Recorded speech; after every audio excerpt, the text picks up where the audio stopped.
माँ। एक नगर में कोई मनुष्य रहता था। कुछ समय के बाद उसकी पत्नी मर गई।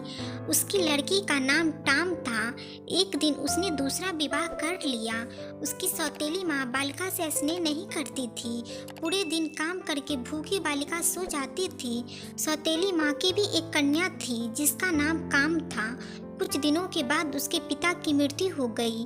अब तो टाम नामक कन्या की दुर्दशा होने लगी। यद्यपि पिता का एक विशाल भवन था, किंतु बालिका एक छोटे से कमरे में रहती। अन्य कक्षों में वह प्रवेश भी नहीं कर सकती थी। घर का सारा काम भी वही करती थी। सारा काम करने से वह कमजोर हो गई थी, परंतु किसी को कुछ भी नहीं कहती थी। एक दिन सौतेली माँ ने उसे लकड़ी लेने वन को भेजा। उसने विचार किया, अच्छा होता यदि इसे कोई भेड़िया खा जाता, लेकिन मारने वाले से बचाने वाला बलवान होता है। सौतेली माँ के दुख का एक कारण यह भी था कि टाम नामक कन्या सुंदर होती जा रही थी। एक दिन सौतेली माँ ने दोनों कन्याओं को कहा, गांव के तालाब से मछलियाँ पकड़ लाओ।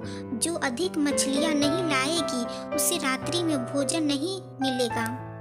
टाम नामक बालिका ने विचार किया, यह नियम केवल मेरे लिए लागू होगा। उसने प्रातः काल से शाम तक अपनी टोकरी मछलियों से भर ली। भरी हुई टोकरी देखकर काम नामक बालिका ने कहा, हे बहन, तेरे मुख पर धूल लगी है, इस सरोवर में स्नान क्यों नहीं कर लेती। जब टाम स्नान करने गई तब काम उसकी मछलियों से भरी टोकरी लेकर घर की ओर चल पड़ी। टाम विलाप करने लगी। कुछ समय बाद सरोवर से एक जलपरी निकली। उसने विलाप का कारण पूछा। बालिका ने सारा वृत्तांत कह सुनाया। जलपरी ने कहा, हे पुत्री, शोक मत कर, तेरी टोकरी में मैंने सुनहरी मछली डाल दी है। तू उसे अपने घर के पास वाले कुएं में डाल दे, वह तुम्हारी मन की इच्छा पूर्ण करेगी। उसने वैसा ही किया। वह मछली प्रतिदिन उसके साथ बातें करती थी। सौतेली माँ को शंका हुआ। उसने टाम नामक बालिका को एक दिन बाहर भेज दिया। सौतेली माँ ने उस मछली को कुएं से निकाला और उसे खा गई। शाम के टाइम कुएं के पास आई और मछली को पुकारा, परंतु कोई उत्तर न मिला। वह करुण विलाप करने लगी। तब जलपरी ने कहा, शोक मत कर, मछली की हड्डियों को अपने कमरे में गाड़ दे।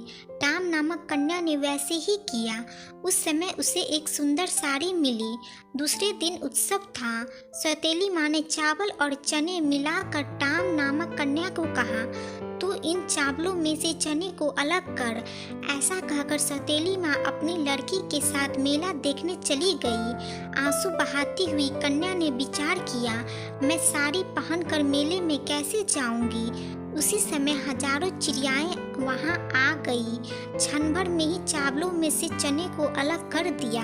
वह शीघ्र ही साड़ी और जूते पहनकर राजकुमारी की तरह मेले में पहुंची। उसे आई देखकर काम नामक बालिका ने माँ के कान में कहा, यह बालिका जो राजकुमारी जैसी लग रही है, क्या यही टाम है। सौतेली माँ को देखकर टाम नामक बालिका भय के कारण भागने लगी। उसका एक जूता वहीं गिर पड़ा। एक राजपूत उस जूते को देखकर मोहित हो गया था। उसने सैनिकों को आदेश दिया, कुमारी को राजभवन में लाओ। सैनिक ढूंढकर उसे वहां ले आए। सुंदरी बालिका को देखकर राजपूत ने उसे महारानी बना दिया। यह देखकर सौतेली माँ बहुत दुखी हुई। एक दिन पिता के श्राद्ध में टाम अपने पिता के घर आई। ऊपर से प्रसन्न सौतेली माँ ने कहा, पेड़ से नारियल के फल तोड़कर याचकों को बांटो। वह वृक्ष पर चढ़ी तो सौतेली माँ ने वृक्ष को काट दिया। वो स्वयं रोती हुई राजा को कहने लगी, हाय मेरी पुत्री नारियल के वृक्ष से गिर गई और मर गई है। गिरी हुई बालिका को उठाकर एक वृद्धा स्त्री अपने घर ले गई तथा उसका उपचार भी किया। कुछ दिनों के बाद वह स्वस्थ हो गई। इधर सौतेली माँ अपनी पुत्री को राजमहल ले गई तथा राजा को कहने लगी, मेरी पुत्री को महारानी बनाओ। राजा ने उसकी प्रार्थना स्वीकार कर ली। एक दिन राजा शिकार खेलने वन में गया। देखते देखते सर्वत्र अंधकार छा गया। उसी वन में कहीं दूर उसने एक जलते हुए दीपक को देखा। बहुत समय बाद वो वहां पहुंचा। राजा ने कहा, मैं यहाँ रात्रि में विश्राम करना चाहता हूँ। वृद्धा स्त्री ने राजा का स्वागत किया। वहाँ टाम को देखकर राजा को आश्चर्य हुआ और वो आनंदित भी हुआ। महारानी के मुंह से सौतेली माँ के द्वारा किया गया सारा वृत्तांत सुनकर राजा कुपित हुआ और सैनिकों को आदेश दिया कि महारानी की सौतेली माँ और उसकी पुत्री को कारागार में डाल दो। कारागार में बड़ी सौतेली माँ ने विचार किया, भगवान के घर देर है अंधेर नहीं।